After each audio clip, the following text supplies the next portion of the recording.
Good morning, I am Shane Zashansky, Harbor Emergency Medicine class of 2024.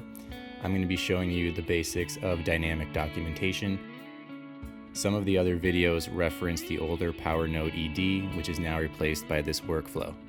The first time you use dynamic documentation, you will need to set up your workflow M page. Open your patient's chart. Click the ED summary band at the top of the table of contents. If you don't have the ED workflow tab at the top, click the plus button. Double-click ED workflow. Then drag the ED workflow tab to the left so it becomes the default. If you have a small screen, unpin your two table of contents columns to save screen space. Scroll the main screen down until you see History of Present Illness. Click on this icon to move it to the column on the right. Then do the same for Physical Exam and all the remaining documentation boxes. Do them in the order you would want them to appear on the M page. They will appear in the standard order in the final note. You can change the order of the components in the column by dragging them in the table of contents. For example, let's move Opioid Review down.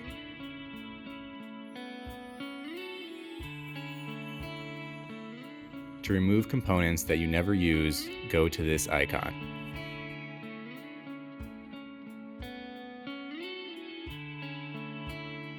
As soon as you see your patient, start your history of the present illness.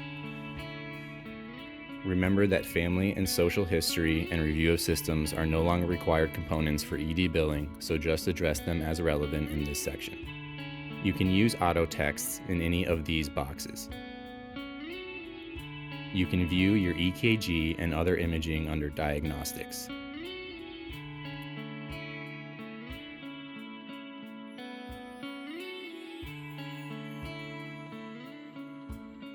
The full text of imaging reports is in Documents.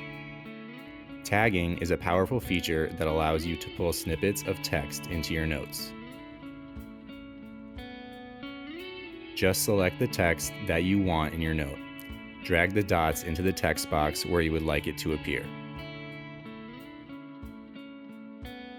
Tagging also works well for key lab results. Nothing will appear to have happened, but the tagged components will appear in the lab's interpretation of your final note. You can see what you have tagged here. Remember that our work as providers is to interpret studies, not to import all the results. Fill in the records reviewed and ED course as appropriate. Enter your diagnosis in the problem list section as soon in the visit as possible, as it will give you a place to document your assessment by problem and will put them in the depart process. Be sure to add diagnoses even if they are the same as the patient's complaints. Remove patient complaints entered by the nurse from the MDM section, as these are not formal ICD-10 diagnosis codes. If you don't want your assessment to appear under a particular problem, you can put it in this bottom box. The system auto-saves what you enter in these boxes frequently, so you only need to click the Save button if you are going to close the chart right away. Once you have entered most of your data, go back to the table of contents and choose Create Note, ED Visit. Until you do this, the partially completed note will not show in your message center and will not be visible to anyone else. Once you do this, you can't use the Workflow M page to edit the note. Review your note and make further edits as free text. There is no tagging for vital signs, so if you want to include them, use the vitals auto text.